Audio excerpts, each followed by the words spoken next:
Hello students, in this session we will look at what are some of the important alloys and their composition.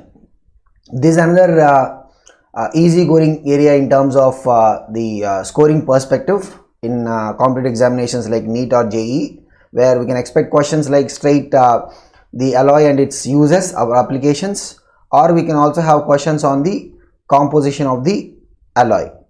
And sometimes we may even have questions like which of the following alloys does not contain copper, or which of the following alloys does not contain tin, things like that. So essentially what we need to be looking at is what is the composition of the alloy and the applications. So here while you are looking at the composition numbers in different textbooks, sometimes you may see different values being given. It is because in most of the practical manufacturing of the alloys, it is not like the composition is always maintained uniform.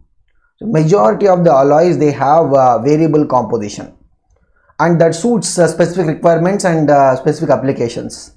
That's why whenever we are looking at the composition numbers, exact numbers, like we say copper 80%, be careful that there can be some changes in terms of the composition of the alloy, but the important factor that we need to be looking at is what are the prominent elements of the alloy, like what are the key elements that are present in the alloy, and approximate range of the composition. So this is what we need to be covering, and let's start. Before we get into the discussion about the alloys and their composition and their uses, just wanted to have a quick, because this is often a neglected area. We'll say alloys are metal mixtures, but beyond that we will not talk about what actually are the types of alloys that are present. So generally, if you look at the alloys, right, there can be two types of alloys. One is what we call as a substitution alloy. So substitution alloys are basically in the lattice of one metal, if the lattice points are taken by the atoms of the other metal, that's what we call as a substitution alloy. The other type of alloy that can be there is the interstitial alloy, which is if you have a lattice of one metal, then the interstitial sites or voids, the gaps in the crystal lattice, right, that can be taken by the atoms of the other element. That is what we call as the interstitial alloy. So broadly, if you look at the alloys, right, we can classify them as what? The substitution type of alloys and then interstitial type of alloys. Of course, in the discussion, we will not try to categorize the alloys into the substitution type alloy and the interstitial type of alloy, because that's a little bit more complicated. But yeah, so what we'll focus on is we'll focus on the composition of the alloy and their applications. Let's begin with the first one. So first one we are looking at is Alclad. So Alclad is an aluminum alloy, and this is used for the making of seaplanes. You can see in the diagram over here. So this is a US Navy seaplane, and this is the use of Alclad. Then we have Alnico. So it's another alloy of aluminum. So the name Alnico has basically come from the fact that it contains aluminum, nickel and cobalt. So it's an alloy of aluminum, nickel and cobalt along with iron, and this is used for the making of permanent magnets. So this is used for the making of the permanent magnets. Typically, if you look at it, right, it will have 8 to 12% aluminum, 15 to 26% nickel and 5 to 24% cobalt. It's a very variable composition of cobalt, and it can even have up to 6% copper and up to 1% titanium. The remaining amount is going to be iron. So you can see Alnico is used for the making of permanent magnets. Next we have aluminum bronze. So aluminum bronze contains 90% copper and 10% aluminum. This is mainly used for the making of coins, trays and picture frames. We can see there is a picture frame that is being made, and it is made by using the aluminum bronze.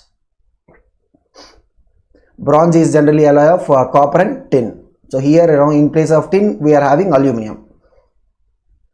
Then we have bell metal. So bell metal is an alloy of copper and tin. So if you can see, the composition of copper is 80%, tin is 20%, and this is a hard, brittle and sonorous alloy, and this is used for the fabricating of machine parts as well as bells. So that's why the name bell metal has come. So if you look at bell metal, right, the percentage of tin is nearly 20%. The remaining 80% is copper. Bronze will have a little bit lesser percentage of tin. So bronze will have about 12 to 12.5% tin, and the remaining is copper. Both bell metal and bronze, they are alloys of copper and tin. And in bronze we can often add some other metals like aluminum, manganese, nickel or zinc. So bronze is generally used for the making of the designs and artifacts. Then we have Babbitt metal. So Babbitt metal is an alloy of tin, antimony and copper. So around 88 to 90% tin, 7 to 4% of antimony, and then the remaining is copper. So we have one more variety of the Babbitt metal, which is called as hard Babbitt. So where we can have either 91 tin composition, 4.5% lead and 4.5% of antimony, or 83% tin, 8.5% of copper and 8.5% of antimony. So these varieties of Babbitt metal, right, they are generally used for the making of bearings. So bearings in the vehicle wheels, right, they are made up of what? The Babbitt metal.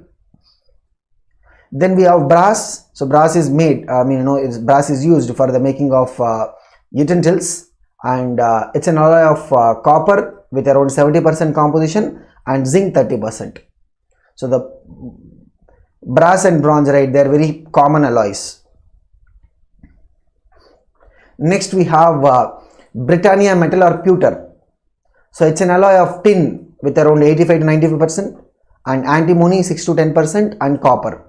And this is used for the making of cups, mugs and other utensils. So we can see, the utensils made up of the Britannia metal or pewter. Then we have Constantan. So it's a alloy that is used for the making of resistance boxes and thermocouples. So Constantan is an alloy of nickel and copper. Nickel around 40% and copper around 60%. Then we have delta metal. This is used in the making of ships, bearings and propellers. So delta metal contains copper 55%, zinc 41% and remaining 4% is iron. So delta metal is an metal that is used in the making of ships. Then we have duralumin. It's an alloy of aluminum around 95%, copper 4%, magnesium and manganese in 0.5% each. This is used in the making of aeroplane parts. So we have seen that Alclad is used for the making of seaplanes, and duralumin is used for the making of aeroplane parts.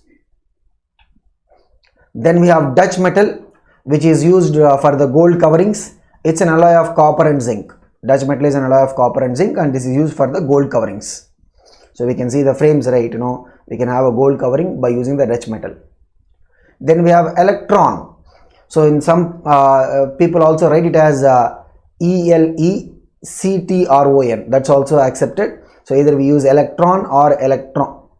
So it's an alloy of magnesium and zinc with small amounts of aluminum, copper and manganese. And it's a hard metal that is used for the making of engine parts of the aircrafts and propellers. So electron is an alloy of magnesium and zinc predominantly and small amounts of aluminum, copper and manganese. Next we have German silver or nickel silver. Both represent the same alloy. The names have come based on the composition and appearance or the place of origin. Okay. So these are basically a variable composition alloys which contain copper, zinc and nickel. So German silver or nickel silver, they contain what? Copper, zinc and silver. And typically if you look at it, copper is 60%, zinc is 20 and nickel is 20. And this is used for making of fancy articles, forks, spoons, cigarette cases, etc. So this is the, we can see a comb. So this is a comb made up of the German silver. Next we have gunmetal. So gunmetal is the metal alloy that is used for the making of guns. So it's an alloy of copper, tin and zinc. It contains 88% copper, 10% tin and 2% zinc. So gunmetal is used for the making of guns and also used for the making of gears and bearings. The name gunmetal has come because of its usage in the making of guns originally. Then we have Invar. It's also called as sometimes Invar steel. Okay, so Invar has a composition of 64% iron and 35% nickel. So small trace amounts of manganese and carbon. So Invar can be also called as what? Invar steel, and it is used for the making of pendulum rods. So people do consider this as a variety of steel. I mean, there are very different varieties of steels, and one of the variety can be the Invar steel. Next we have magnesium. So magnesium is an alloy of aluminum and magnesium. That's why the name magnesium has come. So it contains 90 to 95% aluminum and 5 to 10% magnesium, and this is used in making of balance beams. Magnesium, which is an alloy of aluminum and magnesium, is used in the making of balance beams. Then we have monal metal. So monal metal is an alloy of copper, nickel, and that contains small amounts of manganese or iron. So it's containing 30% copper, 67% nickel, and around 3% of either manganese or iron. So this is used for the construction of household sinks, containers, and generally the alkali resisting equipment, because alkalis, right, they can attack metals. So it's also used for making of alkali resistant equipment. Next we have nichrome. So the name nichrome basically comes from the fact that it contains nickel and chromium. That's why the name nichrome. So it's an alloy that contains nickel, chromium, and iron. So there are basically two varieties of nichrome. One is nichrome A, which contains just nickel and chromium, 80% nickel and 20% of the chromium. The other variety, which we generally use in most of the applications, that is used for the making of electrical resistance wires, etc. This contains 60% nickel, 15% chromium, and around 25% iron. So we have nichrome A and nichrome C. So as I said in the beginning of the discussion, majority of the alloys can have variable composition to suit a specific application or purpose. Next we have wood metal, which is an interesting alloy that has a melting point as low as 70%, and which basically means that it can melt even in the hot waters. So wood metal, it's an alloy of lead around 25%, tin 12.5%, cadmium 12.5%, and bismuth 50%. So that is the composition of the wood metal, and this is used in making of automatic sprinkles. Next we have type metal, that is used for making of the type for the printing. We can see over here, so these types are made up of the type metal. So this is generally used for the typing machines. So in the the once before the computers have come, people used to use the typing machines, and the typing machines will have these designs of the letters, small, big, and etc. So they will use these letters that are there with an ink that will be, so whenever you type a particular alphabet or something, then that is going to be, the imprinting of that will happen on the paper, so wherever we are typing it. So look at this, we have type metal, that's an alloy of lead, which is 82%, and antimony 15%, and tin 3%. So that is the composition of the type metal. Then we have nickel coinage alloy. So this is an alloy that is used for making of coins. Of course, over the years, right, people have used different substances for the making of coins. So even gold is used as for the making of coins, brass is used as making of coins, bronze is used for making of coins, wood is also used for making of coins, paper is used for making of coins, plastic is used. So there are different variety of materials that are used for the making of coins, and one such substance that is also used for the making of coins is a nickel coinage alloy. So nickel coinage alloy is mainly used for the coinage purpose, and it has 25% nickel and 70% copper. So you can see my background also, right, typically whenever we talk about alloys, we'll think about all these different types of coins made up of alloys. So the coinage alloy is used for the making of coinage purpose. Then we have rose metal. So rose metal is an alloy of bismuth, lead and then tin. So bismuth 50% and the remaining 25% of lead and 25% tin. This is used in making of the stereo metal in printing, safety plugs and boilers.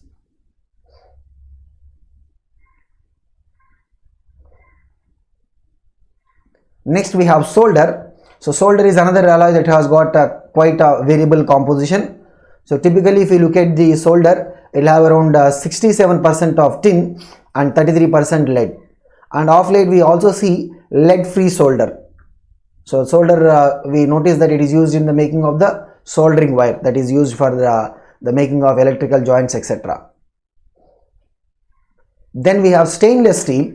So stainless steel, it's containing iron with about 11% chromium. Now the role of chromium is to prevent the rusting. So the composition of chromium is to be maintained at a minimum of 10 to 11%, and it will have variable amounts of carbon, silicon and magnesium, and even some elements like nickel and molybdenum can also be present for getting some specific properties. And we know stainless steel is used for making of most of the utensils that we see in our households, and also used for the making of surgical instruments. We'll see the surgical knife, etc. all of them are made up of stainless steel. So this is what we have to cover in terms of the important alloys and their composition and their uses. Hope this is useful. We'll see in another video.